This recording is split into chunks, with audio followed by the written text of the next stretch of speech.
Hello বাচ্চো, welcome to biohack NEET প্রস্তুতির জন্য বাংলা ইউটিউব চ্যানেল। তো নিট এক্সাম মাত্র আর 2 মাস বাকি।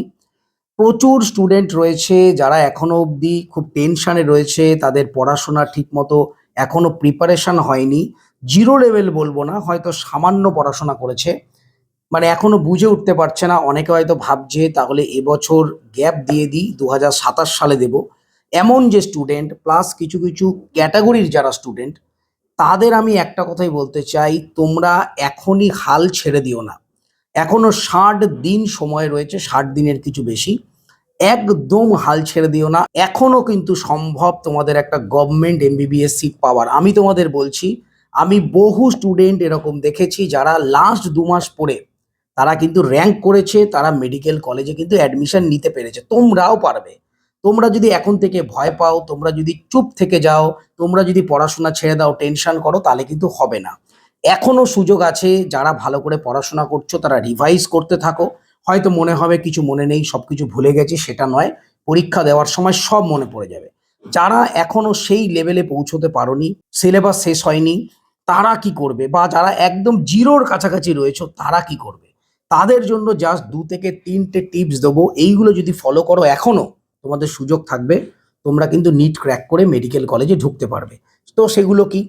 তোমাদের প্রত্যেকটা সাবজেক্টের physics, chemistry, biology high weightage যে চ্যাপ্টার, বিগত 10 বছরে যেখান থেকে সব থেকে বেশি কোশ্চেন এসছে, সেই হাই ওয়েটেজ চ্যাপ্টার, তার লিস্ট তৈরি করে নাও। ফিজিক্স, কেমিস্ট্রি, বায়োলজি 3টের ক্ষেত্রেই। তো সেই লিস্ট অনুযায়ী আমরা এনসিইআরটি লাইন বাই লাইন পড়ো।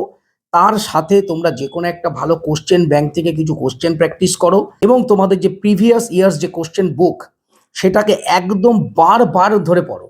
মানে প্রিভিয়াস ইয়ার্সের কোশ্চেন যে পেপারগুলো রয়েছে, প্রিভিয়াস ইয়ার্সের যে কোশ্চেন বুক, সেখান থেকে কোশ্চেন রিপিট কিন্তু হয় না। বারবার বলছি, কোশ্চেন রিপিট হবে না, কিন্তু সেখান থেকে টপিক রিপিট হয়। সেই টপিকেরই অন্য কোশ্চেন দেবে। যখনই তোমরা 10 ইয়ার্সের বইটা ভালো করে পড়বে, তোমরা নিজেরাই বুঝে যাবে কোন কোন টপিক বেশি ইম্পর্টেন্ট, সেগুলো বেশি করে গুরুত্ব দাও। এবং মোটামুটি প্রত্যেক দিন হিসাবে ফিজিক্স, কেমিস্ট্রি, বায়োলজির কিছু কোশ্চেন, সিলেক্টেড কোশ্চেন তোমরা প্র্যাকটিস করো।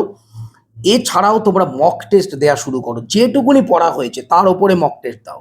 আস্তে আস্তে একটা করে চ্যাপ্টার, দুটো করে চ্যাপ্টার, একটা করে সেকশন শেষ করো, মক টেস্ট দিতে থাকো।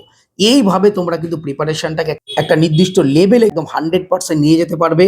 তোমাদের কনফিডেন্স চলে আসবে এবং তোমরা ক্র্যাক করতে পারবে। এখন তোমরা প্রথমেই যদি সমস্ত কিছু প্রথম থেকে স্টার্ট করতে যাও, কিচ্ছু হবে না, পুরো গন্ডগোল হয়ে যাবে। এখন সেই সময় নেই। এই সময়ে শুধুমাত্র ভ্যালিড গুরুত্বপূর্ণ টপিক, যেগুলো বারবার রিপিট হচ্ছে, সেই সমস্ত টপিক, এবং যে সমস্ত চ্যাপ্টারগুলো থেকে বেশি কোশ্চেন আসছে হাই ওয়েটেজ, সেগুলোই শুধুমাত্র ফোকাস করো। সেগুলোই খুব ভালো করে করো। 10 ইয়ার্সের কোশ্চেনটা খুব ভালো করে করো। এবং তোমরা যে মক টেস্ট দেবে, সেই মক টেস্টে কোথায় কোথায় ভুল হবে তার জন্য একটা মিস্টেক নোট তৈরি করবে। এবং মক টেস্টের অ্যানালাইসিসটা খুব গুরুত্বপূর্ণ। এইটুকুনি যদি তোমরা করতে পারো, পরীক্ষার আগে পর্যন্ত গ্যারান্টি পশ্চিমবঙ্গে এবং অল ইন্ডিয়ার ক্ষেত্রেও তোমাদের একটা মেডিকেল সিট কিন্তু বাঁধা।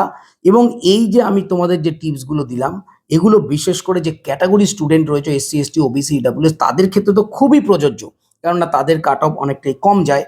যদিও জেনারেল স্টুডেন্টদের ক্ষেত্রেও কিন্তু হয়ে যাবে, কোনো অসুবিধা নেই। একই জিনিস বারবার পড়ো।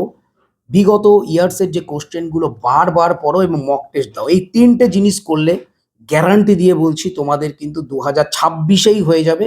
2027-এর জন্য ওয়েট করতে হবে না। তোমরা 2-4 দিন, 5 দিন বা 10 দিন করো এই ব্যাপারটা, দেখবে তোমাদের আস্তে আস্তে কিন্তু কনফিডেন্স ফিরে আসবে। হাই ওয়েটের চ্যাপ্টার হয়ে গেলে তোমরা যে মিডিয়াম ওয়েটের যে চ্যাপ্টার, সেগুলো স্টার্ট করবে। একটা নির্দিষ্ট নাম্বার অবধি আগে পৌঁছো, তারপর সেটাকে ইমপ্রুভ করার চেষ্টা করতে হবে। এখনই তোমরা 600-650 যদি টার্গেট নাও, কখনোই হবে না। আগে 450 থেকে 500 টার্গেট করো, তারপরে দেখবে সেটা অটোমেটিক ইমপ্রুভ হয়ে যাচ্ছে। তো সবাই খুব ভালো থেকো, মন দিয়ে পড়াশোনা করো, চ্যানেলটা সাবস্ক্রাইব রাখো, নোটিফিকেশনটা অন রাখো নিট রিলেটেড যাবতীয় লেটেস্ট ইনফরমেশনের জন্য। টাটা।